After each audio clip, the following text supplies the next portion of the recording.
Now I've lost too. We did go quick and then slow. It's all right. This amendment will require a designated operator to notify the regulator of a cyber incident within 24 hours instead of immediately.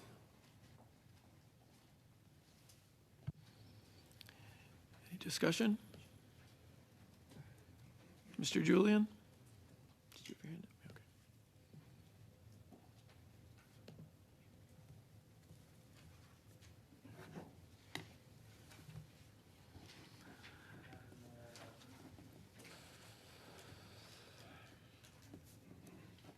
A little confused by the Conservative amendment.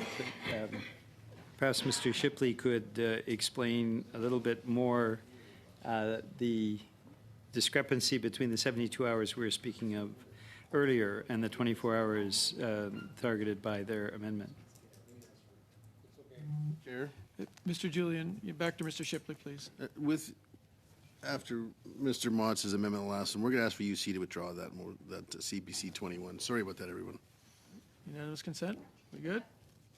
Withdrawn. NDP 11.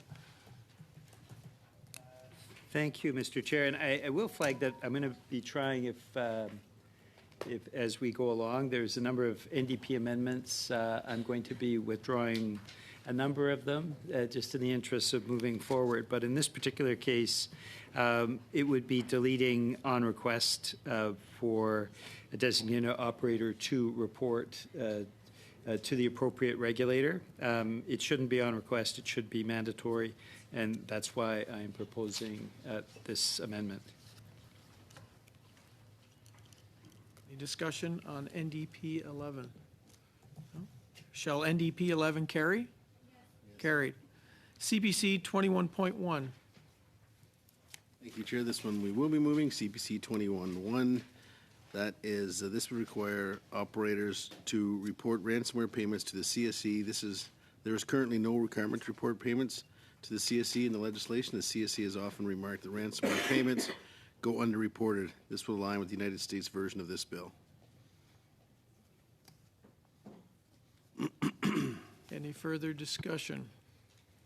Ms. O'Connell, please. Thank you. I would just actually like to ask through you two officials the impacts of this language and if it's not already covered.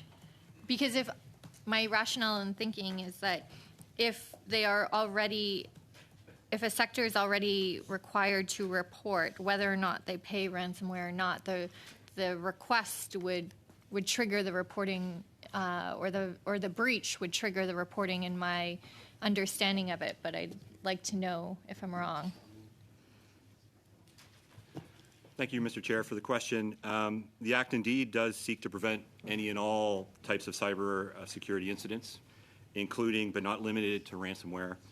The legislation as written would already capture ransomware incidents because ransomware is simply a form of malicious code that is used for a particular purpose, often extortion. So the Act would already give the government the ability to collect technical information to prevent, respond to, and recover from ransomware incidents. If we stop the malicious code from getting into our systems in the first place, then malicious actors won't have the opportunity to ransom us. Thank you. So with that being said, Mr. Chair, I think, again, the intentions make a lot of sense, but if it's already covered within the rest of the Act, what I think this then poses to do is create, again, a 24-hour rule within a specific type of attack, which is ransomware, versus what we just discussed of having an overall regulation around timing of reporting for all activities. And I think if we start breaking up these, cyber incidents and creating different standards for reporting, I think it will become confusing, and then that confusion could even cause to a lack of a sector knowing when to report what. So I think for clarity's sake, I feel comfortable that a ransomware attack would be covered on the reporting side of the rest of this legislation, and we don't need to isolate out and create a specific new reporting time frame just for ransomware. Thanks. Thank you. Mr. Shipley, anything further? Good. We shall vote. Show of hands in favor? Against? Defeated. BQ 15. Et je vais retirer cet amendement. I'm going to withdraw the amendment, Mr. Chair.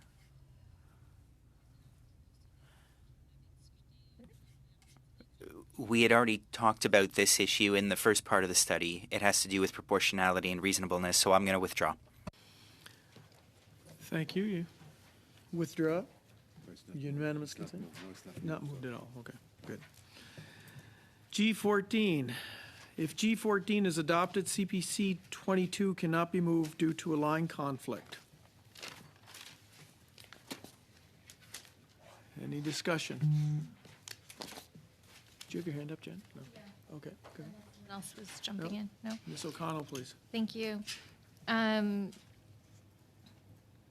Again, this is just creating a little bit more clarity and to keep in line with the intent of the legislation. And we heard concerns for sure about creating guardrails and transparency. So this just provides that additional language to make sure that it's reasonable grounds for an order and then list some of the factors that might be considered. So again, it's just in relation to providing that clarity in the legislation that we always believed was the intent of the law, to give some reassurance to those who raise some concerns.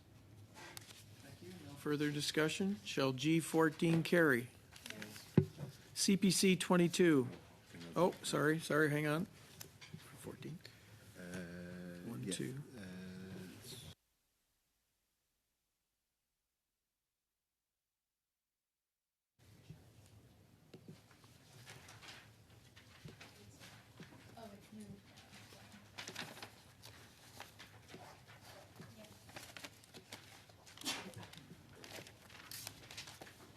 Yes, Thank yes, you. go ahead, Ms. O'Connell. Thanks.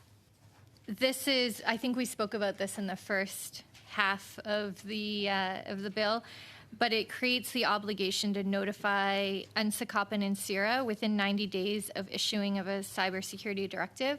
So just to refresh everyone's memory, what was of some concern was how would anyone know if a secret order is made while still maintaining national security protections? And also, I'm sure for certain sectors to provide, they don't want competitors to know necessarily of any gaps. So we felt this was a reasonable opportunity to provide NSECOP and NCIRA notice, and that they are the masters of what they study, but it would allow that preemptive kind of acknowledgement if an order is actually issued, to ensure that somebody knows to look for it and can look into it deeper with the protections of NSECOP and NCIRA that they have in dealing with sensitive information. Shall G14.1 carry? G14.2.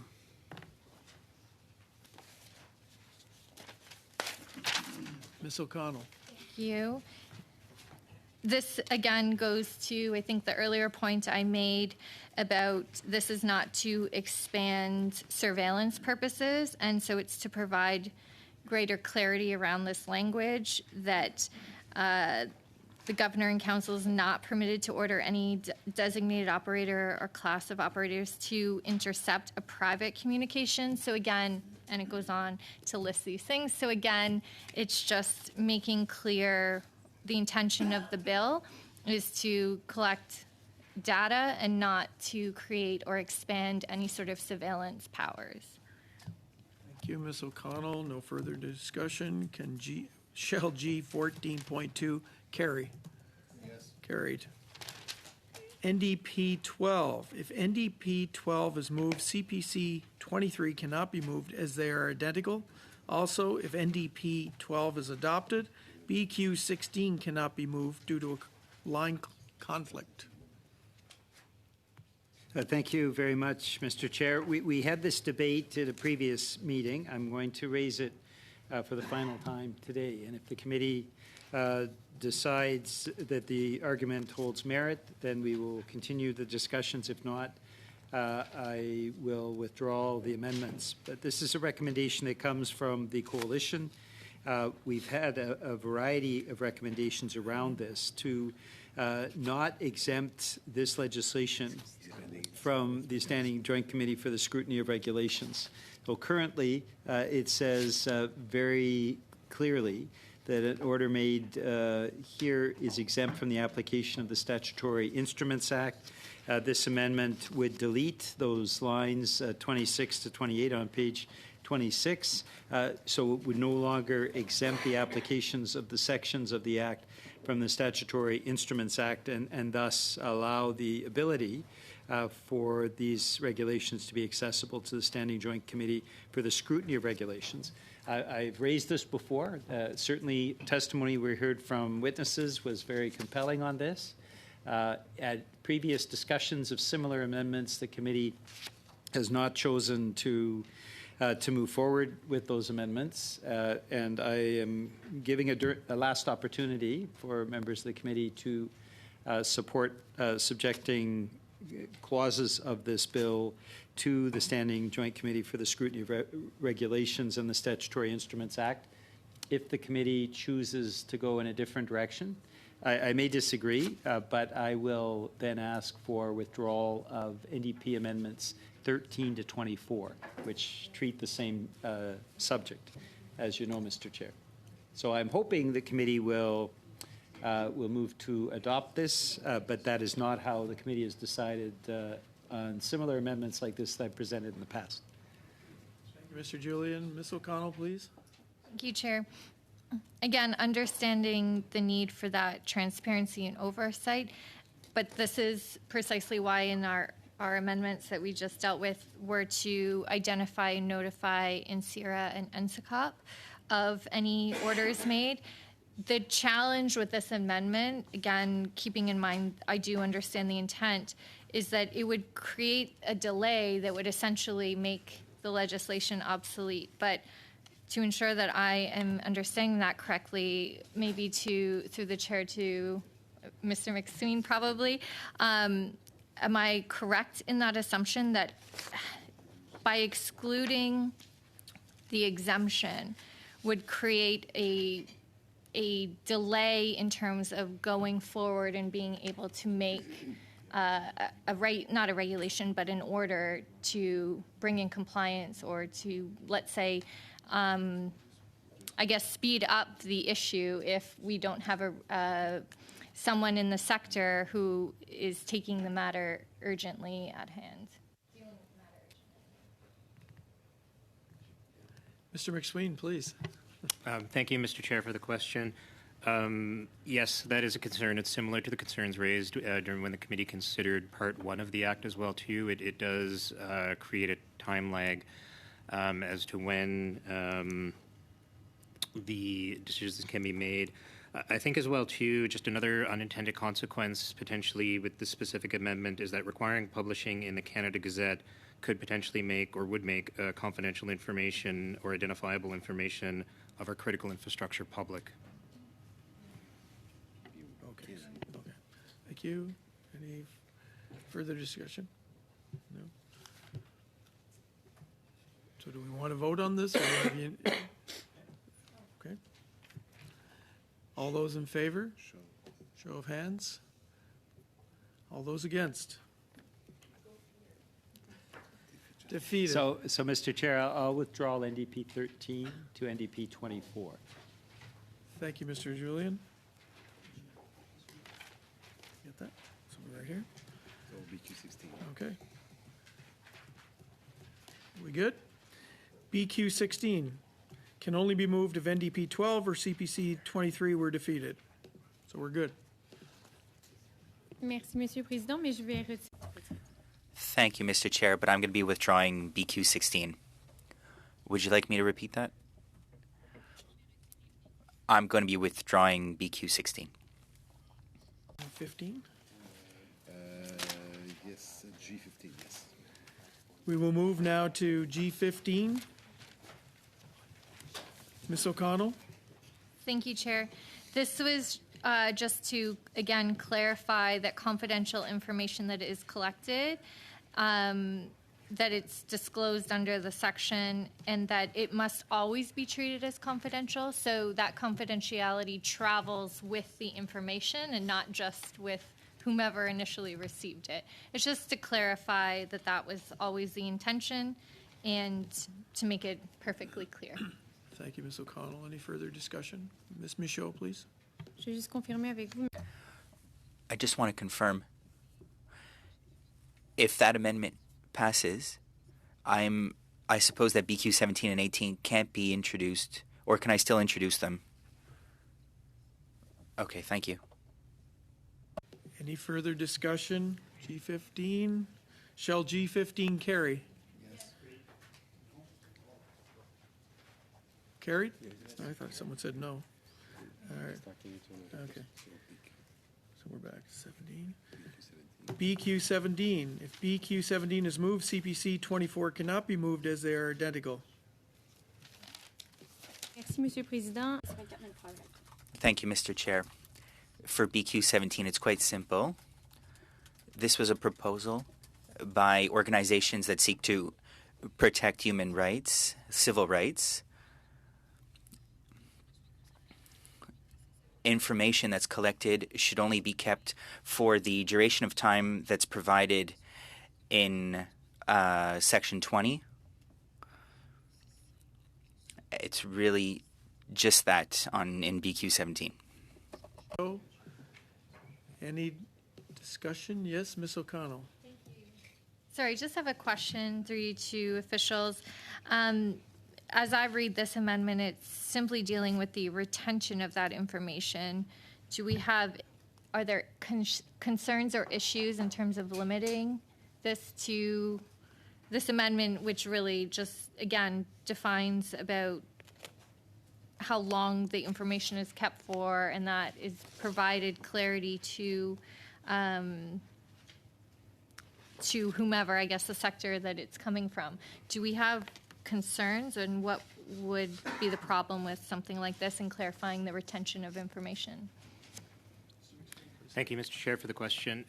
Two considerations for the committee just as it relates to this amendment. So when the Act was constructed, it was built in such a way as to contemplate just the collection of technical information related to commercial interests and whatnot.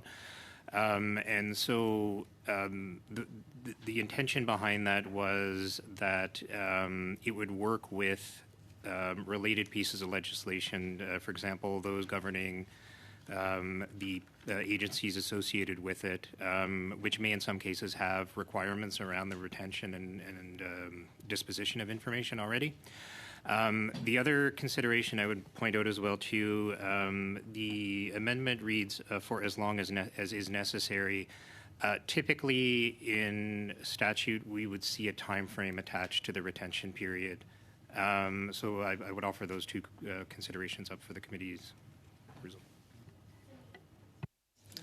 Thanks. So if I'm reading, or if I understand that correctly, you don't have an issue with the retention period, but it's that it's as long as necessary keeps it more broad? Thank you, Mr. Chair, for the question. Yes, in a way, it could be read to be overly broad. That's absolutely a consideration. Go ahead. I'm just kind of curious from the officials what a reasonable retention period would be based on this clause. Thank you, Mr. Chair, for the question. It's a difficult question to answer because, as I said, when we initially set up the legislation, we intended it to work with the existing pieces that were out there. For example, the CSE's enabling legislation, the enabling legislation of public safety, and the retention periods that apply to those, whether that's from Library and Archives Canada or Privacy Act, et cetera, et cetera. So it's hard to give you a specific number because they vary across statutes. So for the purposes of this particular clause, if we need to ensure that there's not information floating out there needlessly, but if we also, if it's too broad to have for as long as necessary, how do you define it that there's comfortability by all, by officials, by the private operators, by those whose information is contained, that we want to protect. What's a reasonable, I can't think of reasonable language other than, there is a set date. Right? Generally, there's a set number of days or months or years that you can retain information, then it's got to be destroyed. Mr. LaRose? Merci, Monsieur le Président. Thank you, Mr. Chair. In this case, if the data isn't very useful, then there's a 1-year limit. We'll be working with the operator that's had an incident. If a product is created by CSE, then we have to keep the information for as long as that product is useful and needed. If the product is needed, then we keep the information. If the incident is over, then we can stop collecting and we erase the data.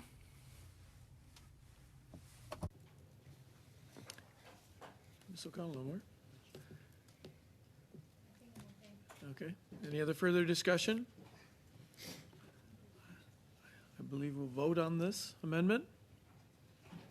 All those in favor? What? Oh, it's BQ 17, just so we're all clear, right? Okay.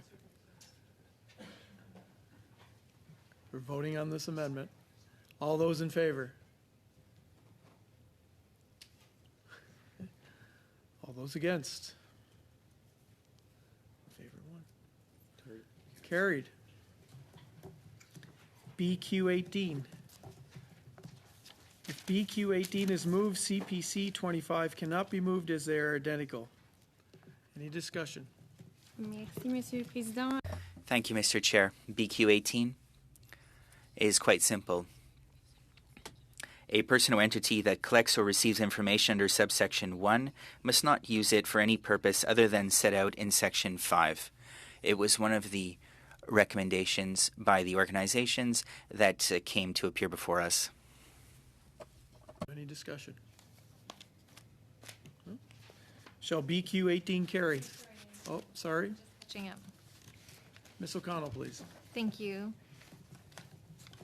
I just have concerns about the exchange of information. I just feel like this is a little bit redundant since we, in our earlier amendment, dealt with the issues around confidentiality and that sticking, that any of that information must not, this amendment says must not be, use it for any purpose other than what's set out in section 5. And I think it's a little bit redundant in the sense that we've already clarified confidentiality continues. We've also clarified that the collection of data is specifically for its use. It's not expanding powers. So again, intention is fine. I just think we've already addressed it in other amendments. Any further comments?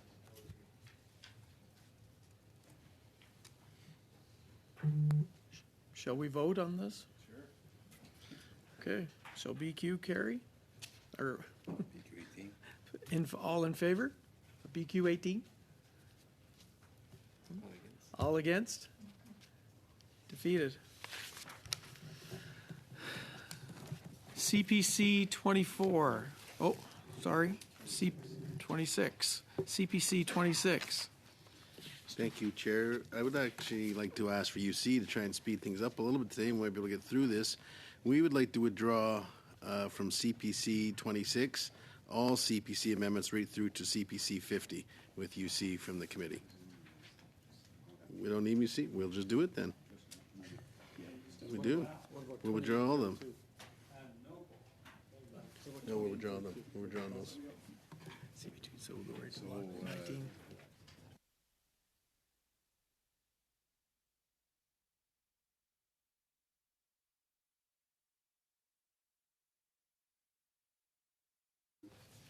BQ 19. Ms. Michaud, please.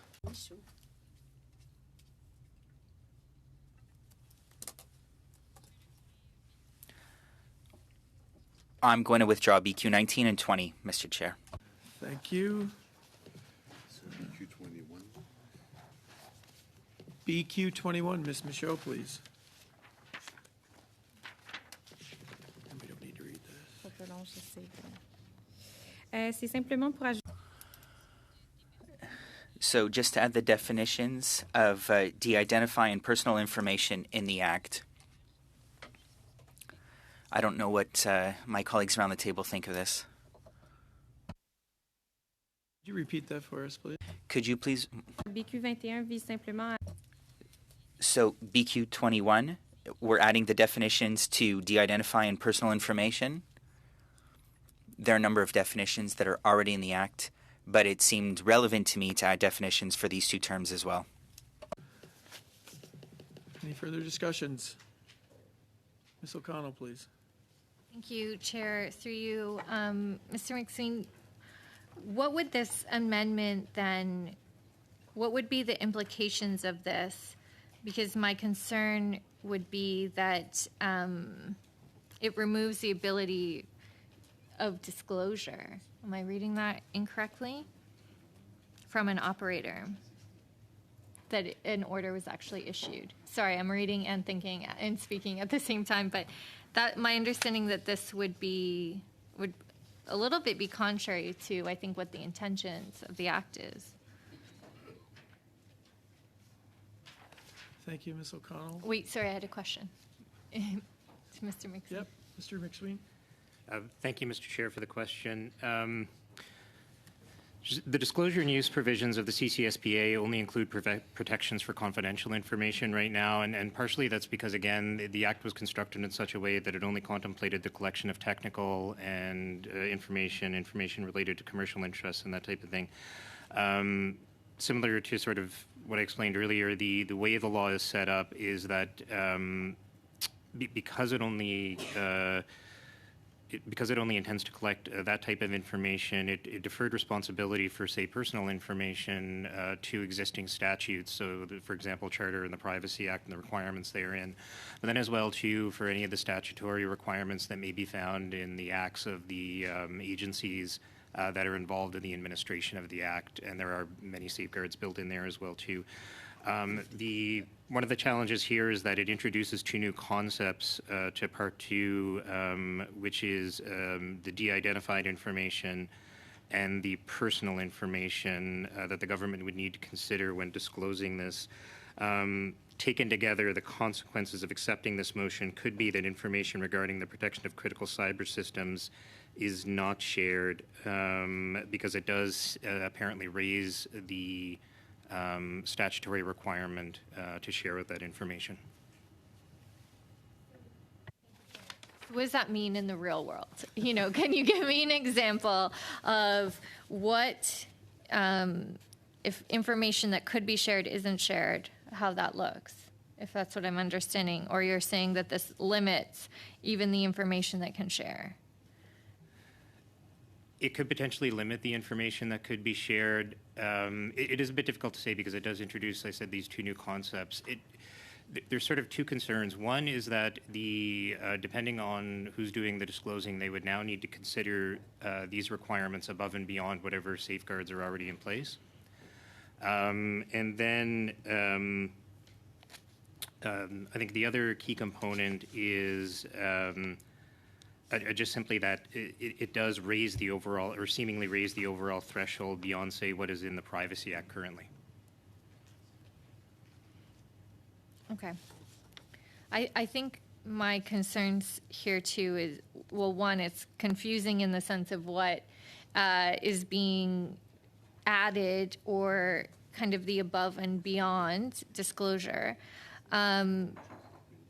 But I think, why would we want to limit disclosure if there's an ability to disclose something, notwithstanding some of the challenges, but why would we limit that even further? So that's why I have issues with that, unless colleagues can compel or make a stronger argument, but that I don't see why we would want to limit where we can disclose any of that information.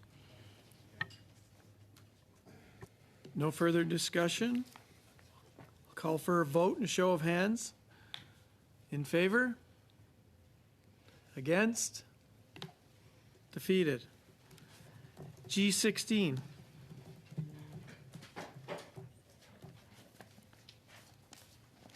Ms. O'Connell, please. All right, 1 second. Okay. This would just, again, is to provide greater clarity that confidential information would only be disclosed under authorized circumstances, and with those there's already a defined need to access the information. So again, the confidential information carries along with those who it's passed on to, but only in circumstances where they are authorized to have it. Further discussion? Shall G16 carry? Carried. BQ22. Merci. Thank you, Mr. Chair.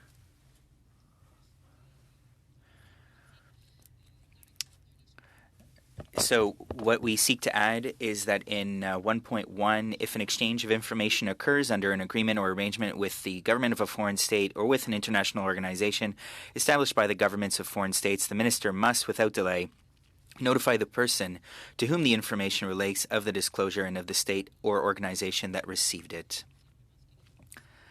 We just want the providers be informed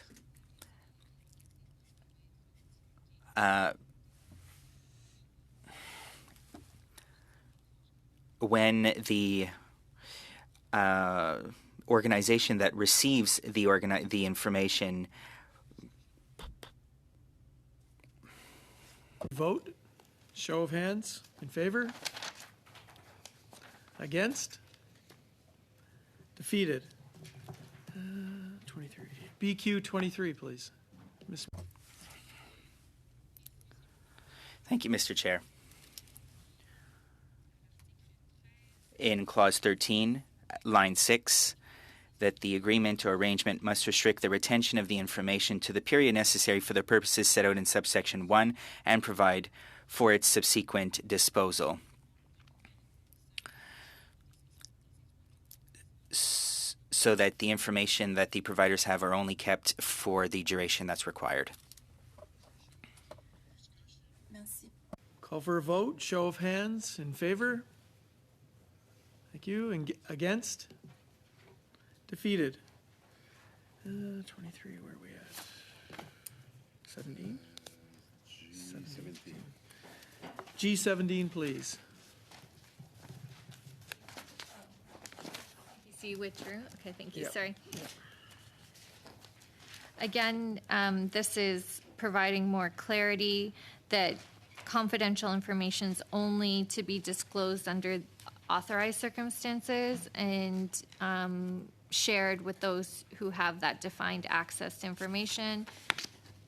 This again just goes to address some concerns and provide that clarifying language that the information is only to be used within where it's required and with whom it's required, and that it will always maintain that confidentiality component with it. Thank you. Let's see, anybody opposed? Shall G17 carry? Yes. Carried. NDP 13.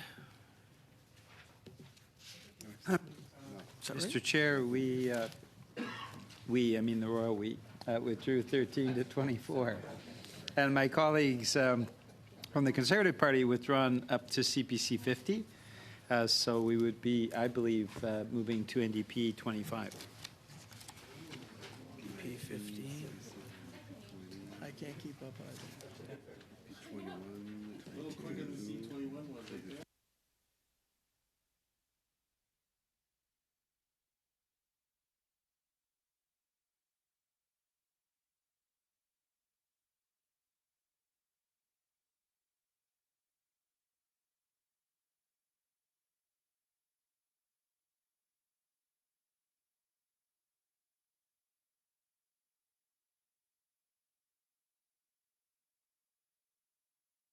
Julian, Which would mean, according to my records, Mr. Chair, that we're just about to hit the final page of the amendments. And so I would like to speak just once on the series of amendments and again test the feeling of the committee.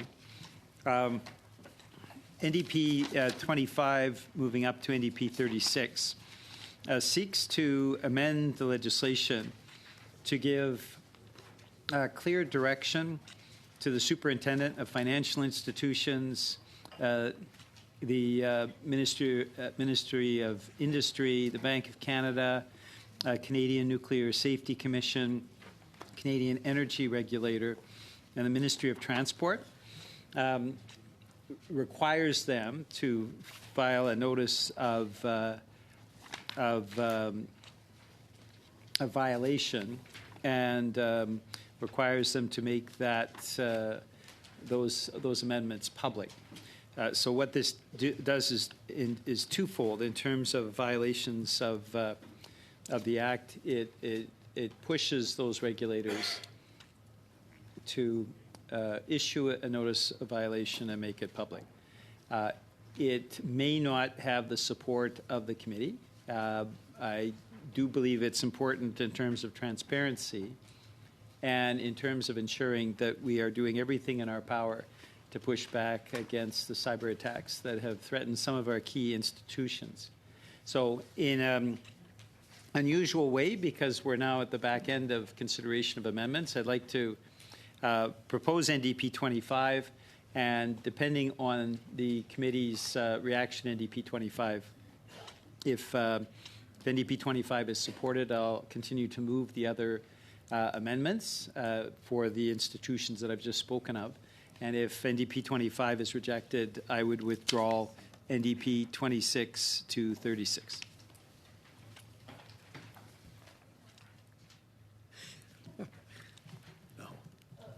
we're in NDP 25. Any further discussion on NDP 25? I'll call for the vote. All those in favor, raise their hand. All those against? Defeated. Point of order, Mr. Chair. Certainly, Mr. Julian. That is a very clear result. I'm not going to ask for a recount, but I will withdraw NDP 26 to 36. Thank you, Mr. Julian. I'll give everybody a second to catch up. Yes. Yep. Page 1.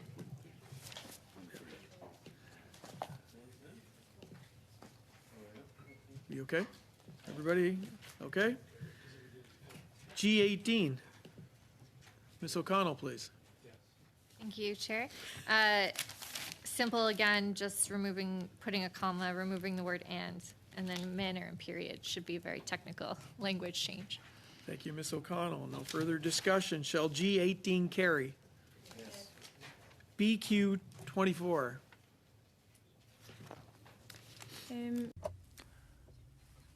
Thank you, Mr. Chair. BQ 24. This was a concern that we heard from Crown corporations, from Hydro-Quebec, that certain parts of the bill could encroach on the areas of jurisdiction of the provinces and of Quebec. And so there are a few lines that are added here. For greater certainty, the power provided by subsection 1 must be exercised in accordance with the jurisdiction and powers of the provinces and territories.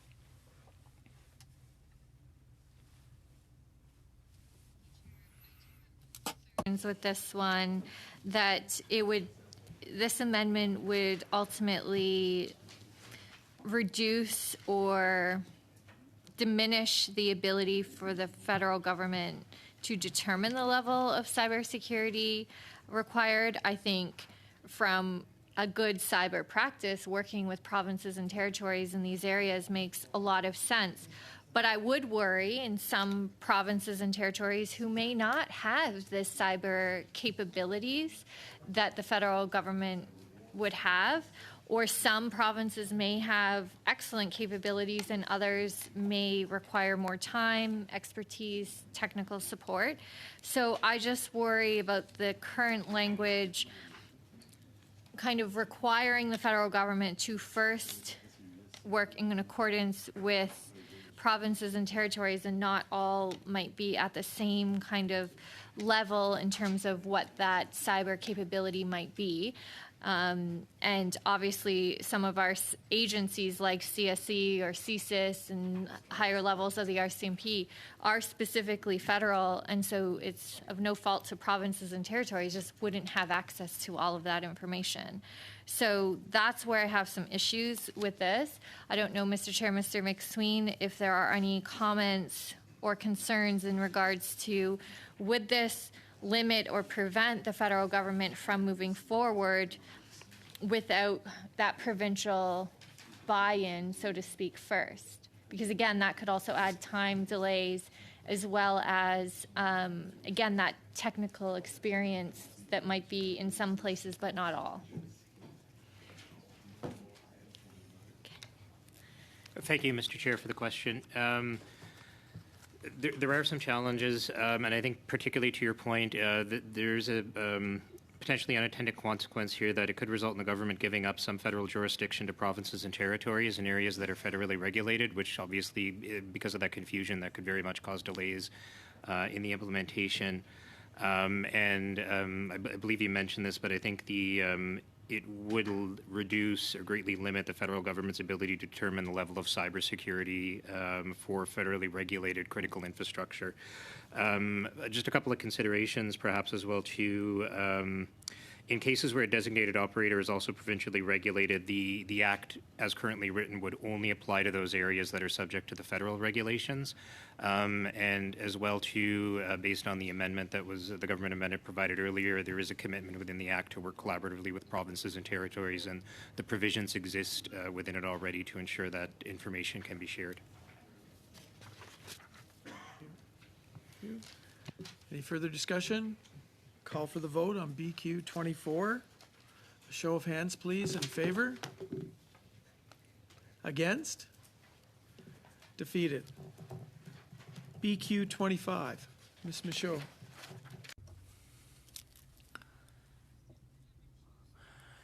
This is a similar amendment. It's actually not quite the same thing. I'm still going to move it. I'd like to see what my colleagues think about it. What's being added is that any law of a province relating to cybersecurity that provides for more stringent rules than those prescribed by regulations made under subsection 1 is to prevail in that province. In Quebec, for instance, where we have a cybersecurity department and a minister responsible for cybersecurity, one would think that the regulations are already quite relevant.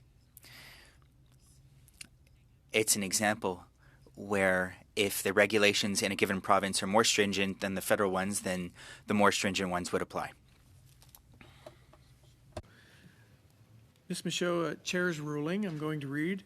The purpose of Bill C-26 is to help protect critical cyber systems in order to support the continuity and security of vital services and vital systems. The amendment would allow any law of the province relating to cybersecurity that provides for more stringent rules than those prescribed by regulations to prevail in that province. As House of Commons Procedure and Practice 3rd edition states on page 770, an amendment to the bill that was referred to committee after second reading is out of order if it is beyond the scope and principle of the bill. In the opinion of the Chair, and for the above-mentioned reason, giving precedence to a provincial law constitutes a new concept which goes beyond the scope of the bill as adopted by the House at second reading. Therefore, I declare the amendment inadmissible. Okay.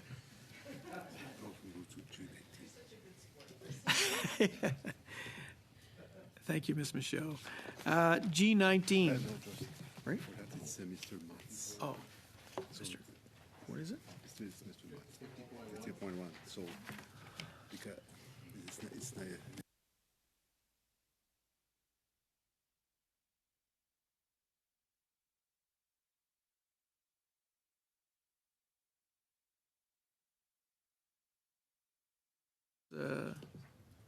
amendment. Reference 12922-438. 12922-438.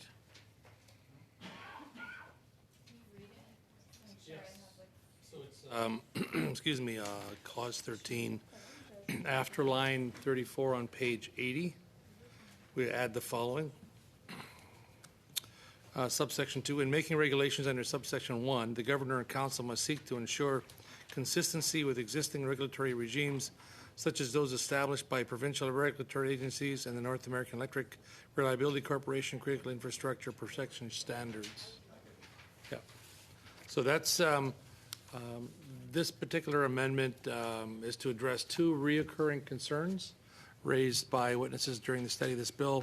One, that many provisions of this bill will be dealt with through regulations via the Governor and Council, and two, that new requirements and definitions should be harmonized with existing regulatory requirements. Manulife, Canadian Glass Association, Canadian Chamber of Commerce, Canadian Electricity Association all agree and share those concerns, and I agree with them.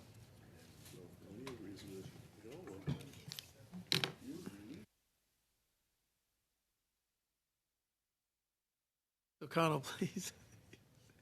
I have some concerns, but I'm going to first ask Mr. McSween or whomever is best that can address it. I guess my initial concerns, though, is this amendment just creates duplicates that goes against kind of the nature. But if I'm wrong, I'm happy to open this up for a little bit more discussion. I also think the word must might be a challenge, but I'll ask officials to maybe speak to this amendment first. Sweeney, Thank please. you, Mr. Chair, for the question. Thank you very much. We greatly appreciate the intention of this. It was certainly always intended that those considerations would be taken into the regulatory making process. However, the amendment could remove discretion from the government on what regulations are appropriate. The challenge is with the word must. It cannot be guaranteed that consistency will be ensured. Softening the language to may or consider consistency could work in that circumstance.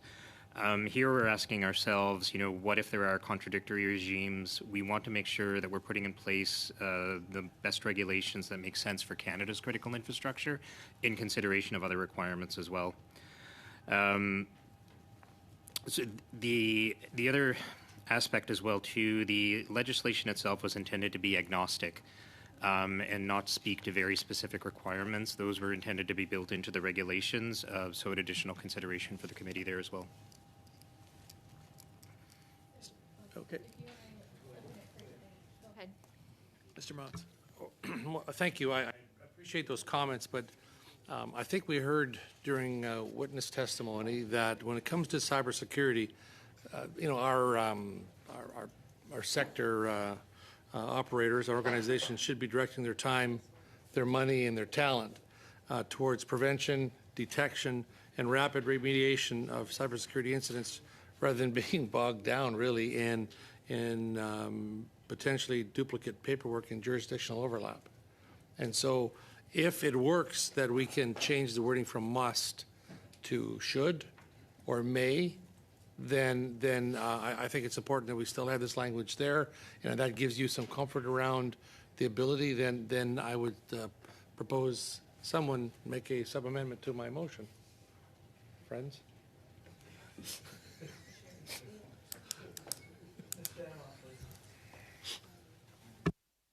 Sorry, I shouldn't have touched that. Also, wondering if Glenn would be willing to remove naming the agencies and just say existing regulatory regimes, because I think it's generally not a good idea to specifically spell them out. So if that's okay, I would move that we change must to may and end this amendment after the word regimes. Just to remove such as those established. Yeah. So it would just end at regimes. So changing. Yeah, I think after agencies that would work better. Yeah. then I'm fine with it. So then it would, such as those established by provincial regulatory agencies, period, and we're done. Mr. Julian, please. Thank you, Mr. Chair, but I'm not sure the operative word is may more than should. It isn't giving permission to work to ensure consistency. It's more providing direction and saying that this is what the goal that we are looking for. But it doesn't prescribe it. Must, I agree, is far too rigid a word, but I would suggest should instead of may, just because I think that's the intent of the amendment as well.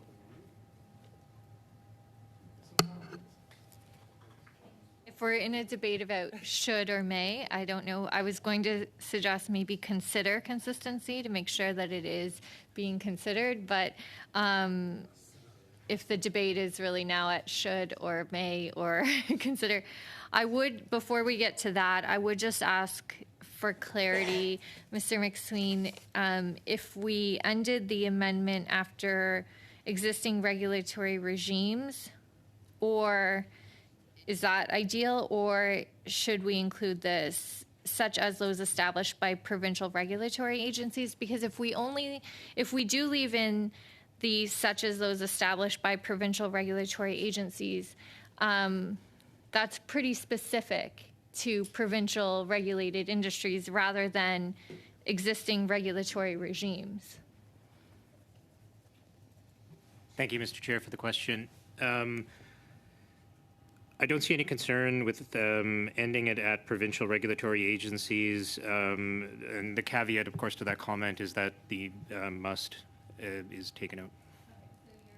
You're agnostic to the regulatory regimes, whether they're provincial or whatnot, but it's the debate around may, should, must, I guess, at this point. Shall is the same as must.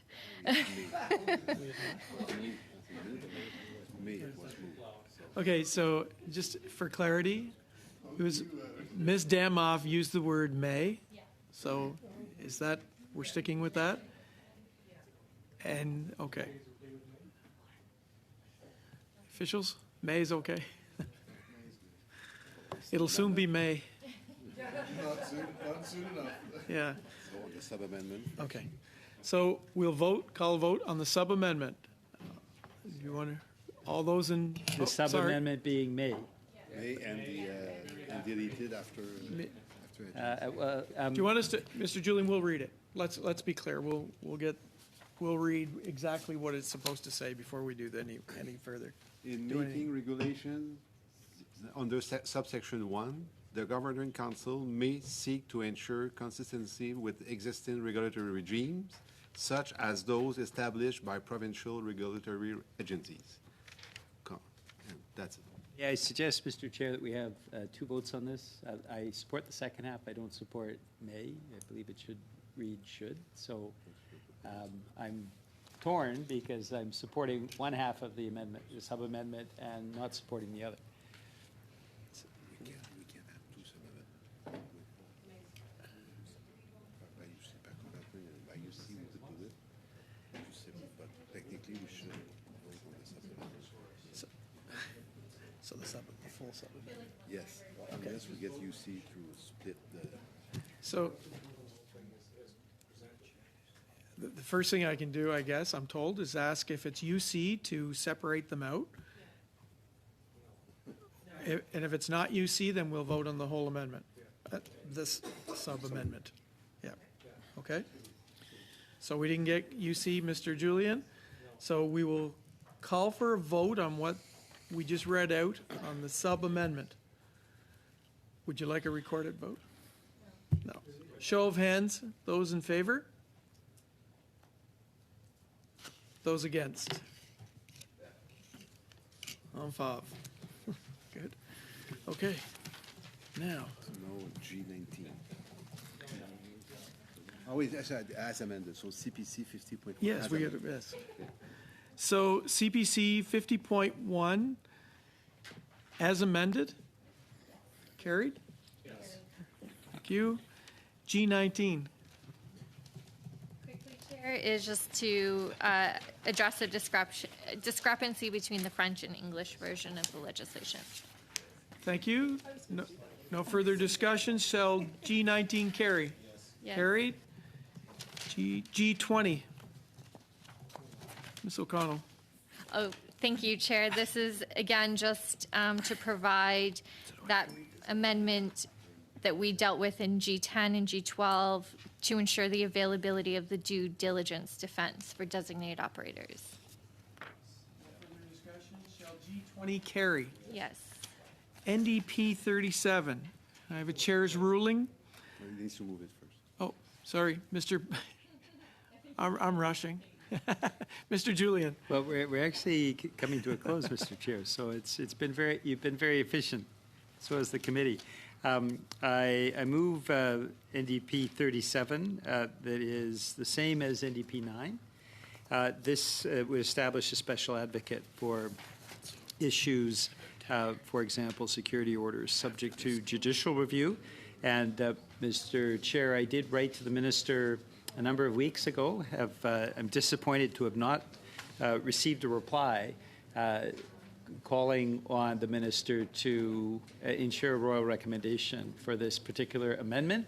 I am sure he sent you a letter saying he agreed with the royal recommendation, but if he hasn't, you would be compelled to rule this out of order, which would be a shame. Thank you, Mr. Julian. The amendment attempts to give the power for a judge to appoint a person from a list established by the minister to act as a special advocate in the proceeding, creating a new and distinct spending to be drawn from the Treasury. As House of Commons Procedure and Practice, 3rd edition states on page 772, since the amendment may not infringe upon the financial initiative of the Crown, it is inadmissible if it imposes a charge of the public treasury, or if it extends the objects or purposes or relaxes the conditions and qualifications specified in the royal recommendation. In the opinion of the chair, and for the above-mentioned reason, the amendment proposes to appoint a special advocate, which imposes a charge in the public treasury. Therefore, I rule the amendment inadmissible. Good. So it cannot be moved because it's right.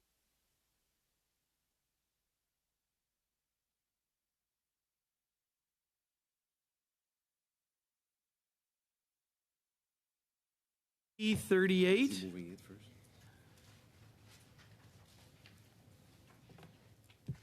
Thank you, Mr. Chair. This endeavors to do what we've already done in accepting NDP 7. So I'm presuming that there may be, because what this does is amend line 13 on page 84 with the same reporting requirements. We earlier in this meeting made some changes to NDP 7 as adopted. So I would move NDP 38 with the hope that those would be forthcoming as sub-amendments that would then be consistent with what we adopted earlier at the beginning of the legislation, this allowing for that consistency by putting in place the same type of amendment and reporting mechanism in the latter part of the bill. Mr. Julian, BQ 26 and CPC 52 cannot be moved as they are identical. Right? If that was moved? No. Okay. Yeah, he moved it. Ms. O'Connell, please. Thanks, Chair. So again, we recognize we've accepted changes throughout the course of this. I guess it's a little bit awkward in the sense that we prefer G20.1 in addressing this issue. But because we're dealing with NDP 38 first, that if there's support for NDP 38, we would have some amendments to be consistent, or we would just support G20. But maybe I'll put the amendments, the sub-amendments on the floor, and then we can determine. But for the sake of discussion, but in section E and F, similar to what we had done earlier, I would move to replace the number, quote the number, in E and F with prescription of compliance. And just while this is just, again, going back to our earlier conversation that just having the number could be problematic, but we would rather, yes, yes.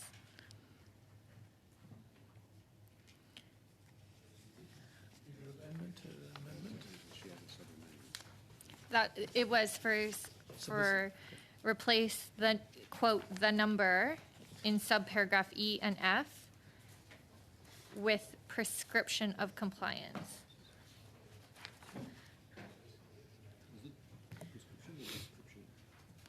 I have prescription, but description I think is fine. It's the same.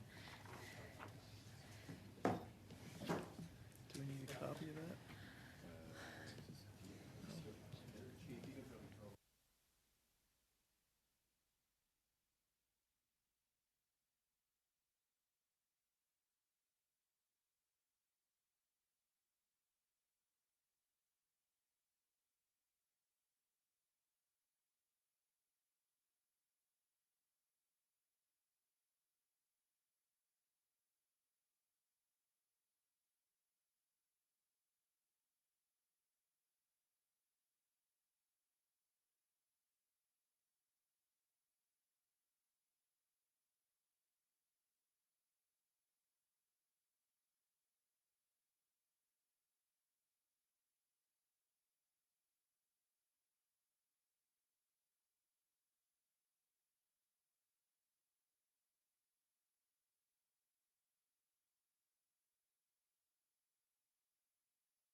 So this is a sub-amendment, and I'm going to get Ms. O'Connell just to read it so everybody's clear on what we're doing.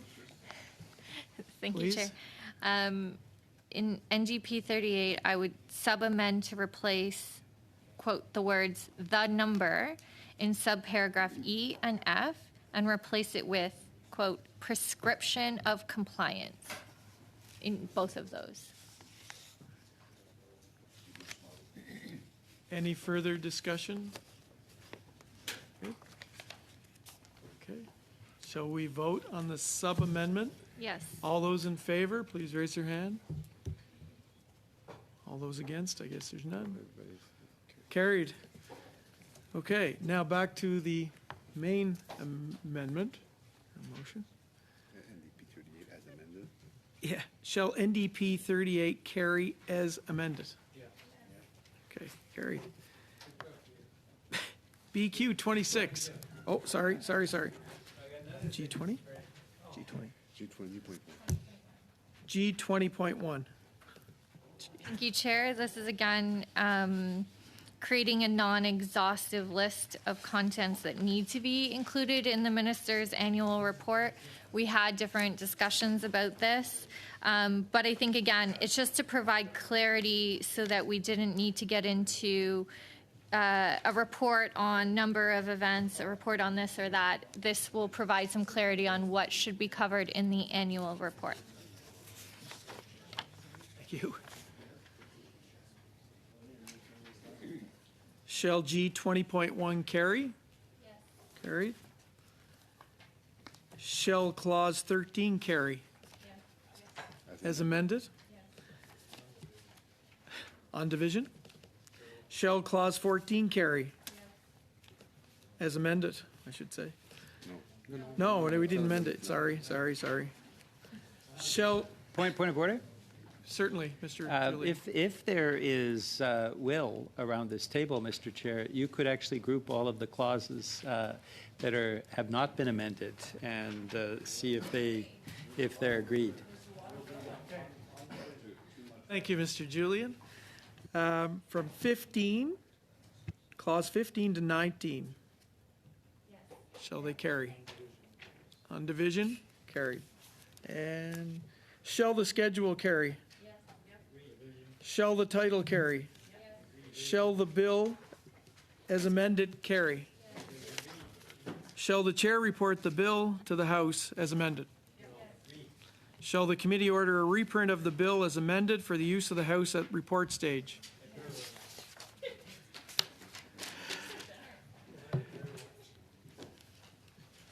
Adjourned? Mr. Chair, if I may have a special point of order. But it's a good thing. I have three things to say. First off, I did circulate as a notice of motion that forest wildland firefighters should be included under the firefighter category in the National Occupational Classification, NOC, and that this be reported to the House. There hasn't been sufficient notice. Of course, if there was a groundswell of support, we could have you see and adopt this motion. If not, I certainly leave it as something hopefully that could be adopted at the next meeting of Public Safety. And so I'm hoping that this is something that would have all-party consensus and support. Secondly, this is my last meeting for Public Safety. And I wanted to thank all members of the committee, you, Mr. Chair, and of course all members of the committee. This is a very smart and very effective committee. Been very impressed with every single member on it, and enjoy the spirit that everybody brings to this table. Sometimes we have disagreements, but we work through it, and I find that extremely important. Et je voulais aussi dire un gros merci. I'd also like to thank all the staff, the clerk, the analysts, the translators and interpreters, all those who are in those positions. It's thanks to them that the committee works so well. The person who takes a lead on our team, Doris Ma, who's been a big part of our work over the last 14 months. I've been here for 14 months, and so I've really enjoyed it.